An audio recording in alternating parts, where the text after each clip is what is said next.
Grande do Sul. Senador Mozarino Cavalcante, eu aproveito essa sexta-feira pela manhã para fazer aqui alguns registros a pedido de entidades, a pedido de movimentos sociais,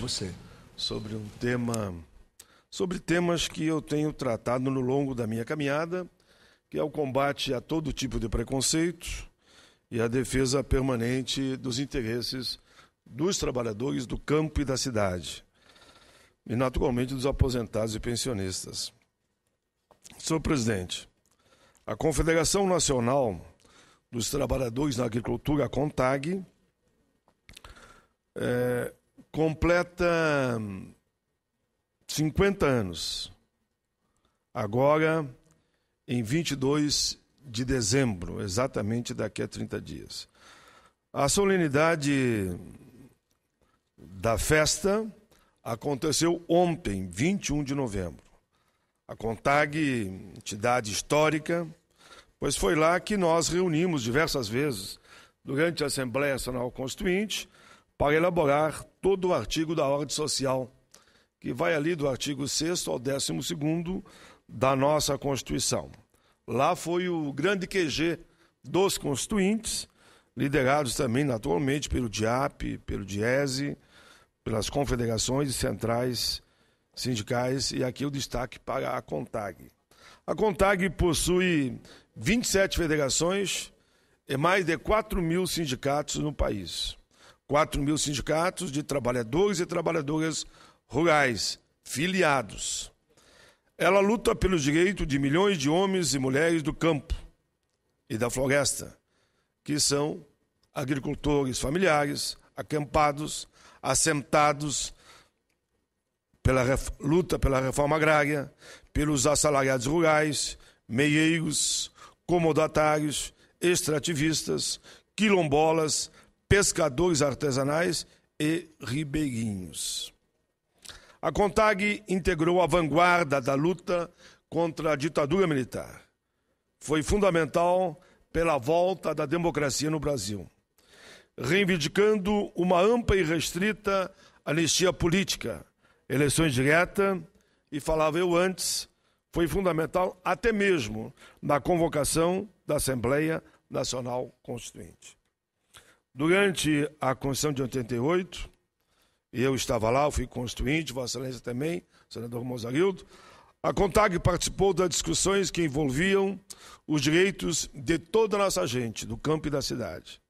Uma das vitórias foi a inclusão dos trabalhadores e trabalhadoras rurais na Previdência Social, garantindo, inclusive, aquele direito de um salário mínimo.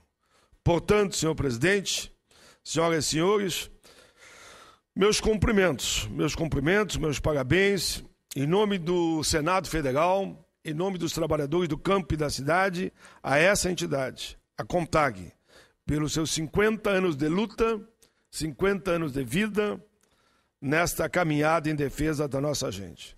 Vida longa à CONTAG, vida longa aos trabalhadores do campo que ela tão bem representa. Senhor presidente, na mesma linha, quero também fazer um pronunciamento sobre a garantia dos direitos previdenciários na agricultura familiar. No mês de agosto deste ano, em Esteio, na região metropolitana de Porto Alegre, capital do meu estado, o Rio Grande do Sul, tivemos mais uma edição importantíssima, a 34ª da Expo Inter. A abertura desse importante e tradicional evento agrário coube à presidenta Dilma Rousseff, que destacou no seu pronunciamento a importância da exposição e seus números expressivos. As vendas ultrapassaram 850 milhões de reais e o público alcançou cerca de 560 mil pessoas. Evidentemente, os resultados positivos alcançados se devem a vários atores, o governo estadual, os produtores rurais, tanto os grandes como os pequenos, a agricultura familiar e a participação, eu diria, do povo gaúcho, num evento que já é um evento internacional. Com efeito, a presidência destacou a capacidade rural do Rio Grande do Sul, sublinhando, o que eu abro aspas, palavras da presidenta. A cadeia de sucesso a que nós chegamos é fruto de trabalho, esforço e garra. Chegamos aqui graças também às políticas do governo federal, que se tornaram cada vez mais consistentes e fortalecidas. Palavras da presidenta. E quero ilustrar com uma dessas políticas. Ainda na Expo Inter 2013, recebemos uma importante informação provinda do Ministério da Previdência Social e do Ministro do Desenvolvimento Agrário. Em fórum específico, o ministro Pepe Vargas falou sobre a garantia dos direitos previdenciários para a agricultura familiar, destacando que, além de se tratar fator de justiça social, esses direitos também são importantes para fortalecer a economia das regiões onde residem e trabalham os segurados. Na opinião do ministro, abro aspas, se juntarmos os recursos que a Previdência repassa com os recursos do crédito para a agricultura familiar, nós vamos ver o quanto isso movimenta a economia local e o quanto isso tem potencial de geração de emprego e renda no comércio, na indústria e setor de serviços. As palavras do ministro Pepe Vargas encontram amparo na literatura acadêmica especializada sobre diversos ângulos, que, ora, destacam os impactos econômicos.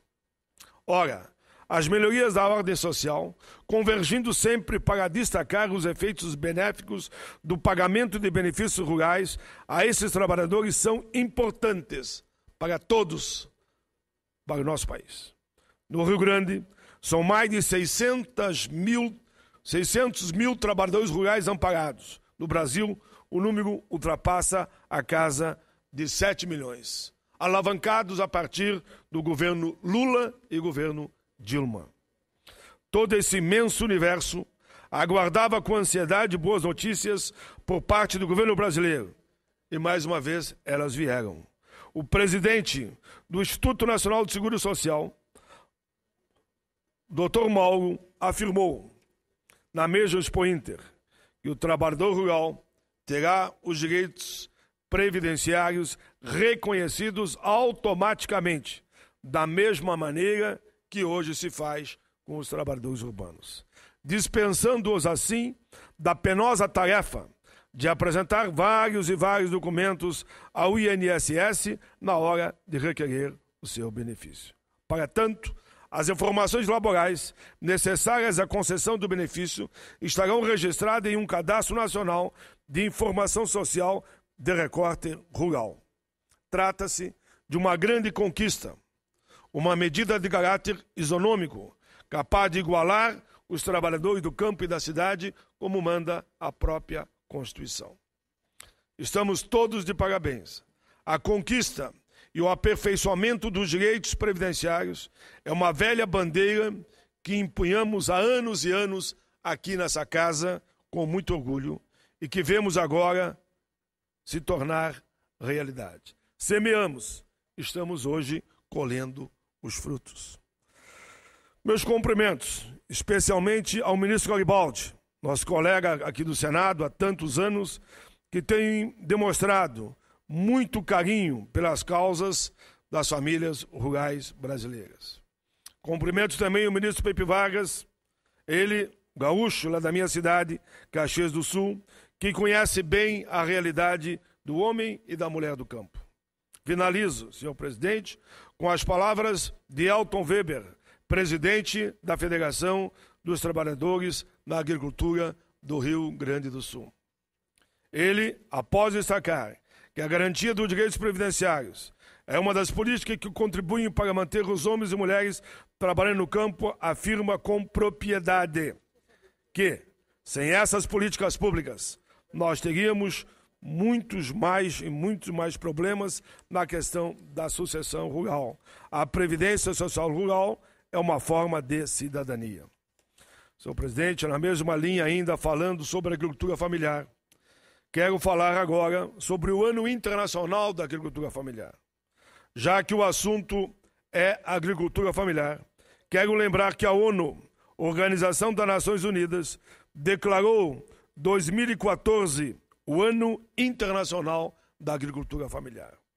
O Ano Internacional da Agricultura Familiar visa destacar o perfil da agricultura familiar e dos pequenos agricultores, focalizando a atenção mundial em seu importante papel no alívio da fome e pobreza, provisão de segurança alimentar e nutrição, melhora dos meios de subsistência, gestão dos recursos naturais, proteção do meio ambiente e obtenção do desenvolvimento sustentável, particularmente nas áreas rurais. O objetivo é reposicionar a agricultura familiar no centro das políticas agrícolas, ambientais e sociais nas agendas nacionais, identificando lacunas e oportunidades para promover uma mudança rumo a um desenvolvimento mais equitativo e equilibrado. Em 2014, haverá uma ampla discussão e cooperação no âmbito nacional, regional e global para aumentar a conscientização e entendimento dos desafios que os pequenos agricultores enfrentam e ajudar a identificar maneiras eficientes de apoiar os agricultores familiares. A Organização das Nações Unidas para a Alimentação e Agricultura foi convidada a facilitar sua implementação em colaboração com governos, instituições internacionais de desenvolvimento, organizações de agricultores e outras organizações relevantes do sistema das Nações Unidas, bem como organizações não governamentais relevantes. Mas, afinal, por que se fala tanto em agricultura familiar? Conforme a Organização das Nações Unidas para a Agricultura e Alimentação, FAO, aliás, seu presidente é o brasileiro José Graziano da Silva, meu companheiro histórico. A agricultura familiar inclui, seu presidente, todas as atividades agrícolas da base familiar e está ligada a diversas áreas do desenvolvimento rural. A agricultura familiar consiste em um meio de organização das produções agrícola, florestal, pesqueira, pastoril, agrícola, que são gerenciadas e operadas por uma família e predominantemente dependente de mão de obra familiar, tanto de mulheres quanto de homens. Tanto em países desenvolvidos quanto em países em desenvolvimento, a agricultura familiar é a forma predominante de agricultura no setor de produção de alimentos. Em nível nacional, existe uma série de fatores que são fundamentais para o bom desenvolvimento da nossa querida agricultura familiar, tais como condições agroecológicas e as características territoriais, ambiente político, acesso aos mercados, acesso à terra e aos recursos naturais, acesso à tecnologia e serviço de extensão, acesso ao financiamento, condições demográficas, econômicas e socioculturais, disponibilidade de educação especializada, entre outros. A agricultura familiar tem um importante papel socioeconômico, ambiental e cultural, com certeza absoluta. Mas, afinal, a agricultura familiar tem um viés com os pequenos agricultores que estão diretamente vinculados à segurança alimentar mundial. A agricultura familiar preserva os alimentos tradicionais, além de contribuir para uma alimentação balanceada e salvaguardar a agrobiodiversidade. E salvaguarda a agrobiodiversidade e o uso sustentável dos recursos naturais. A agricultura familiar representa uma oportunidade para impulsionar as economias locais, especialmente quando combinada com políticas específicas destinadas a promover a proteção social e o bem-estar das comunidades. Senhor presidente, há 4 objetivos-chave no Ano Internacional da Agricultura Familiar. Apoiar a formulação de políticas agrícolas, ambientais e sociais que promovam a agricultura familiar sustentável. Aumentar o conhecimento, a comunicação e a conscientização pública. Obter um melhor entendimento das necessidades, potencial e restrições da agricultura familiar e assegurar apoio técnico. Criar sinergias para a sua sustentabilidade. Senhor presidente, o Ano Internacional da Agricultura Familiar irá se concentrar em 3 linhas globais, senador Mozzaguildo. Em 3 linhas globais de atuação, que serão implementadas no contexto dos processos e acordos nacionais em colaboração com os principais parceiros. Promoção do diálogo sobre processos de tomada de decisão em políticas públicas. Identificação, documentação e compartilhamento de lições aprendidas e de experiências bem-sucedidas de políticas pró-agricultura familiar existentes no âmbito nacional e a nível global, para, assim, capitalizar conhecimentos relevantes sobre esse tema tão importante que aqui eu destinei grande parte do meu pronunciamento à agricultura familiar. Comunicação, promoção e divulgação.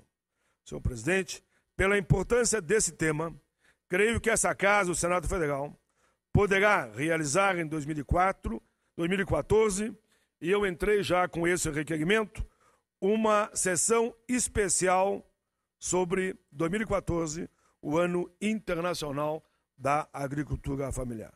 Faremos essa sessão em parceria com o governo federal e, inclusive, entidades a nível internacional.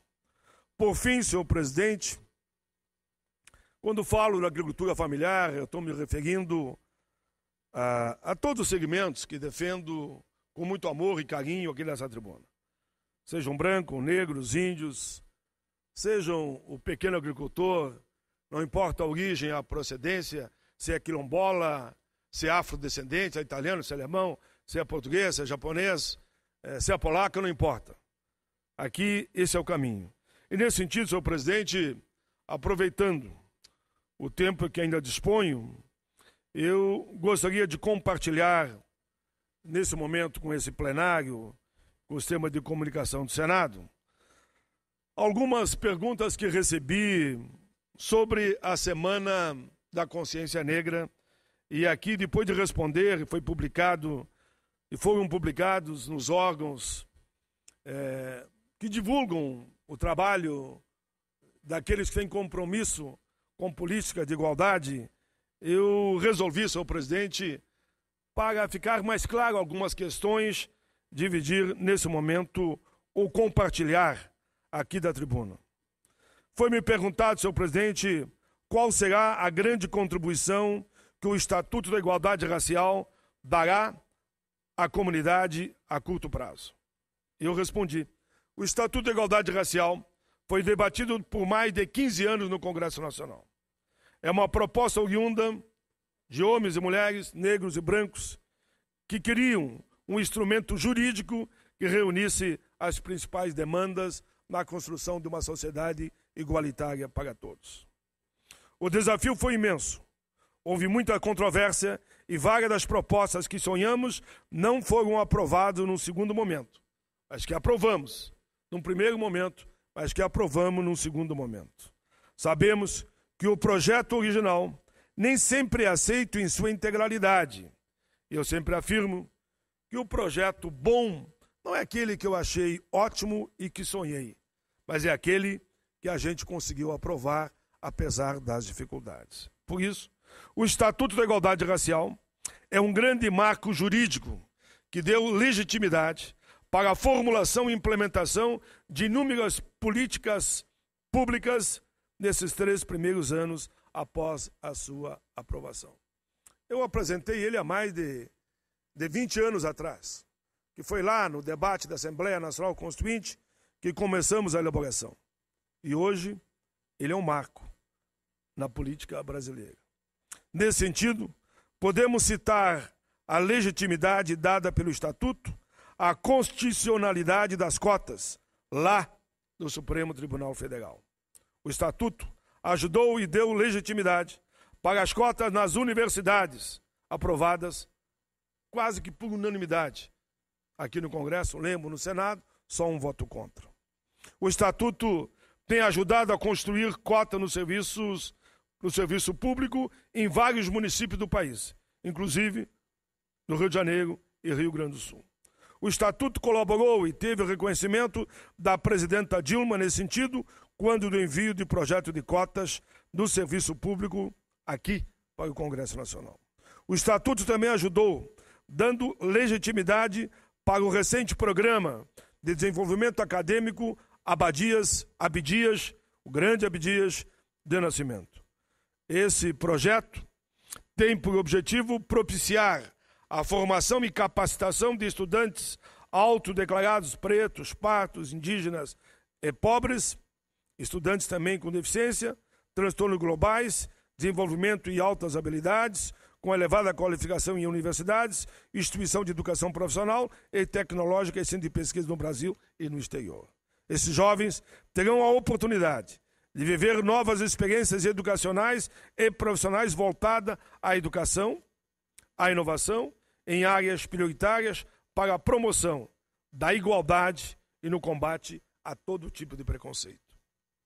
Senhor presidente, do estudo e valorização das especificidades socioculturais e linguísticas dos povos indígenas, da sensibilidade, exclusão e inclusão no Brasil e da difusão do conhecimento da história e da cultura afro-brasileira e indígena.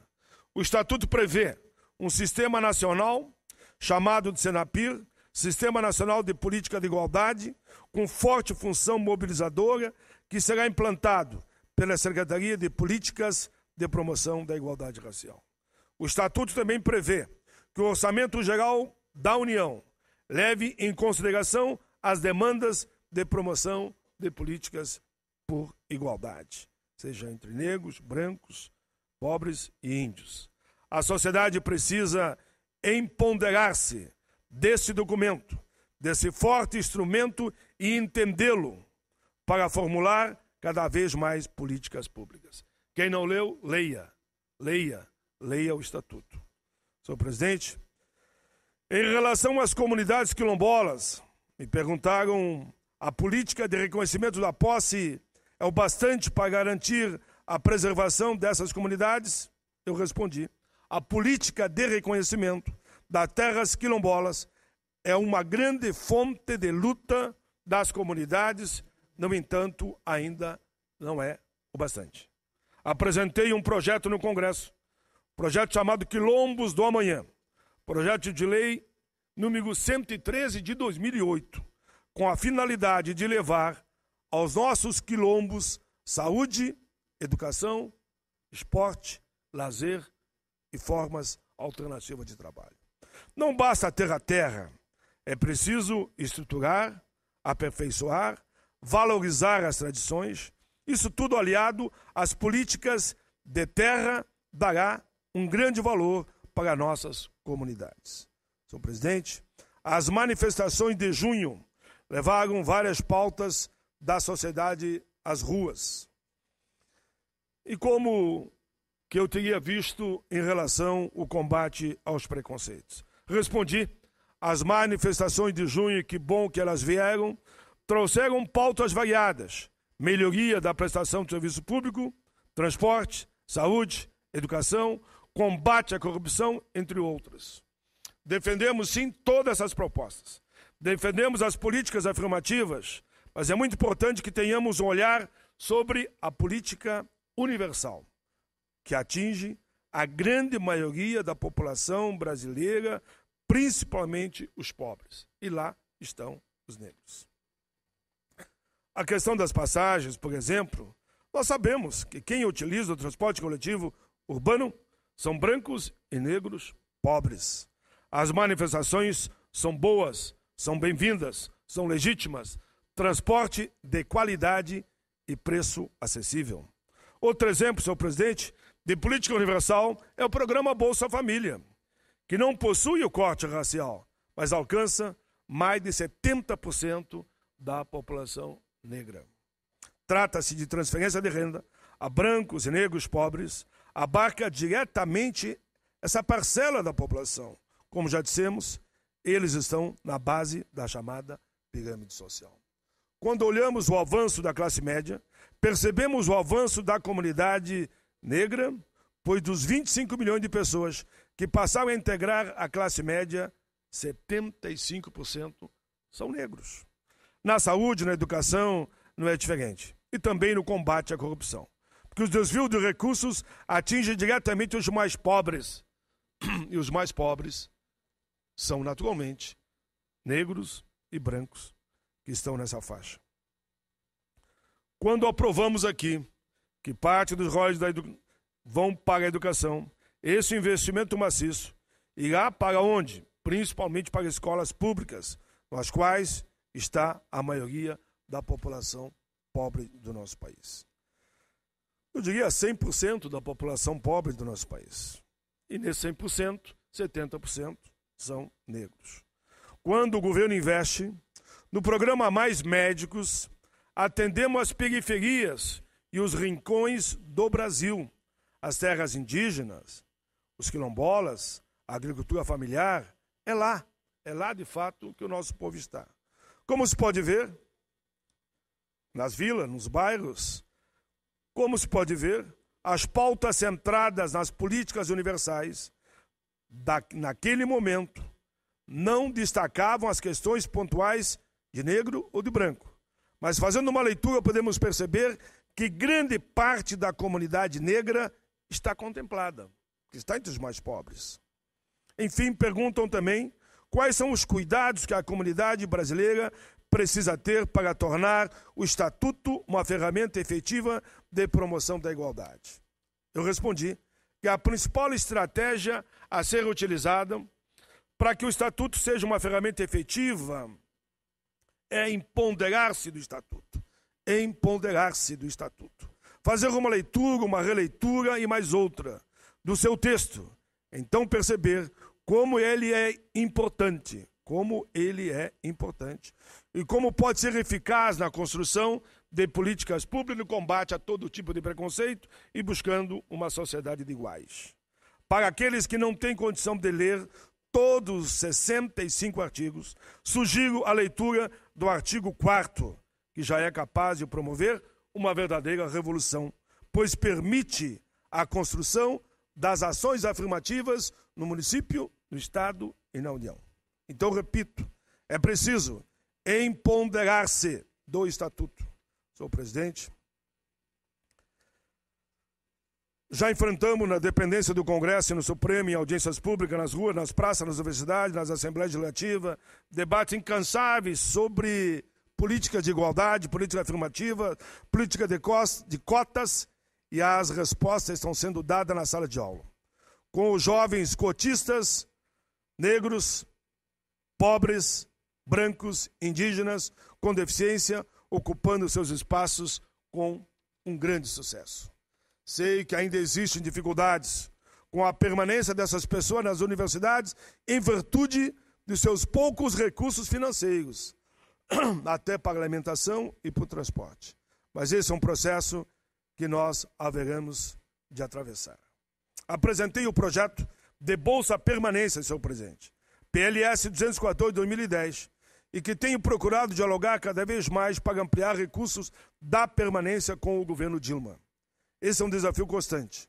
Nesse momento, as pautas latentes são as cotas do serviço público, mas também o projeto de Bolsa Permanência, que vai assegurar que brancos ou negros e brancos pobres tenham uma bolsa para que possam efetivamente estar nos bancos das universidades. Senhor presidente, a imagem do negro na mídia e na TV é de extrema importância. Defendo, sim, cada vez mais uma política de inclusão.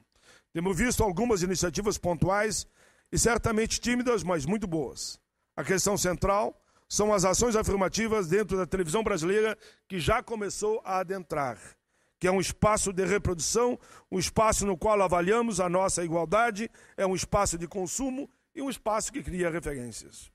Com o avanço da classe média negra, vimos uma pequena modificação no olhar dos produtores sobre as atrizes e atores negros. Mas só isso não basta.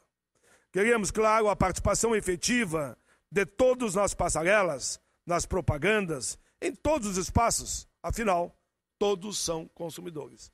Brancos, negros, pobres e índios. Como disse anteriormente, as cotas ampliam esse debate.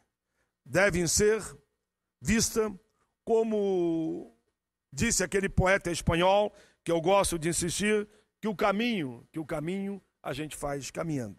E de preferência, caminhando junto. De preferência não, caminhando junto. Brancos, negros e índios de mãos dadas. Senhor presidente, estou indo para o final. O jovem brasileiro é alvo de um violento processo de extermínio em alguma das principais capitais do país. Isso está na mídia todos os dias. Acredito que a principal forma de resistência é manter a esperança na mudança de mentalidade. Existe uma crítica muito forte à polícia em relação ao seu papel repressivo contra os jovens, mas é importante que cada um, jovens negros, mas é importante que cada um, enquanto Congresso Nacional, enquanto Estado, enquanto sociedade, reflita sobre seu papel nesse contexto, sobre sua contribuição, no sentido de dar formas e instrumentos para que esses jovens tenham lugar ao sol.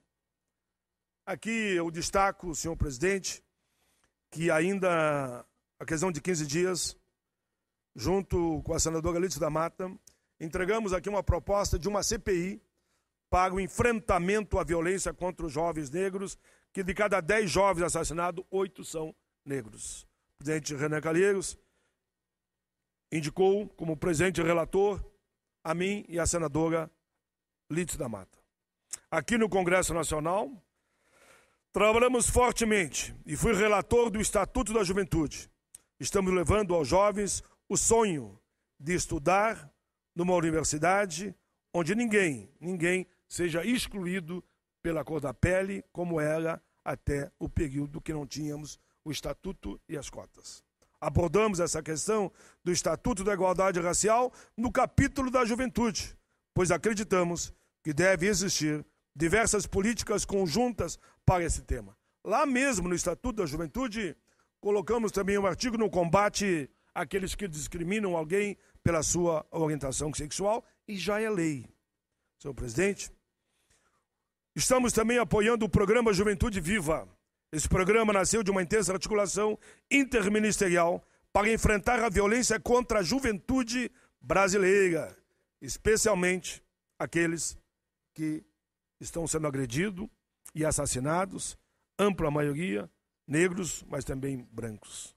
Ele reúne ações de prevenção a partir da criação de oportunidade de inclusão social e autonomia, de oferta de equipamentos, serviços públicos, espaços de convivência em territórios que concentram alto índice de homicídio. Assim, também buscamos o aprimoramento da atuação do Estado por meio do enfrentamento ao racismo institucional e da sensibilização de agentes públicos para essa questão. Não é uma tarefa fácil. Não é uma tarefa fácil vencer o violento processo de extermínio da juventude.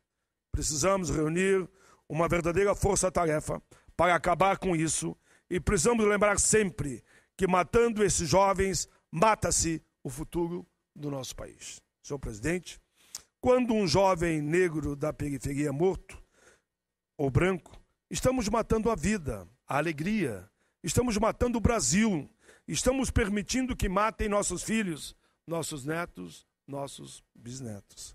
Precisamos acabar com os autos de resistência nas ocorrências policiais, uma vez que é um dos fortes fatores das mortes desses jovens do nosso país. Isso é violação dos direitos humanos. Terminei, senhor presidente. Agradeço muito a Vossa Excelência e só digo essa frase final: para combater todo tipo de preconceito, todo tipo de violência, seja física, seja pontual, seja pela cor da pele, seja pela orientação sexual, só tem um caminho. Eu sei que Vossa Excelência vai concordar. É investir na educação, na educação, na educação, na saúde, no lazer e na cultura. Assim, estaremos dando aos jovens formas de conhecimento para que ele possa ter ascensão e poder viver e envelhecer com dignidade. Por isso, insistimos tanto, e foi a palavra número 1, educação, educação, educação e educação. Obrigado, presidente. Agradeço muito a Vossa Excelência.